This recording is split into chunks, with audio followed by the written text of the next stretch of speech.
जी साहब क्या कहते हैं? देखिए, बुनियादी तौर पर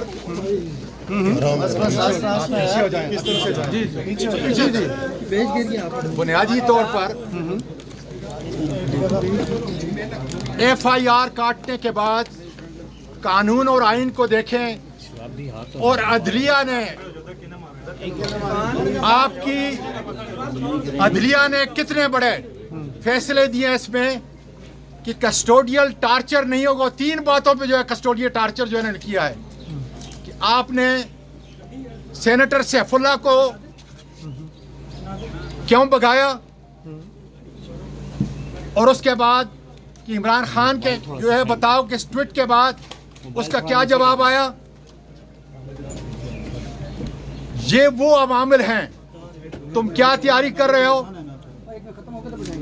इंशाअल्लाह ताला इमरान खान का हर सुपाई, और मैं कहता हूं कि FIA DG, FIA cyber crime assistant director और उसकी सारी टीम कि उन्होंने FIR काटने के बाद, चीफ जस्टिस साहब सुन लें, FIR काटने के बाद एजेंसियों को हवाले किया गया।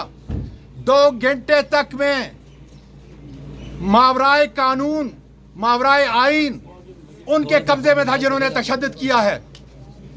और इंशाअल्लाह ताला इनको अदालत के अंदर जो है मैं लेके आऊंगा। मेरे मुलाजमों को, मेरी मासूम बच्चियों के सामने, मेरी पोतियों के सामने इन्होंने जो मेरी तजलील की और जिस तरीके से मुझे जख्मी किया और मारा, इंशाअल्लाह ताला इमरान खान का हर सफाई खुदा के तरफ से होगा। इंपोर्टेड हुकूमत, इंपोर्टेड हुकूमत, इंपोर्टेड हुकूमत, इंपोर्टेड हुकूमत।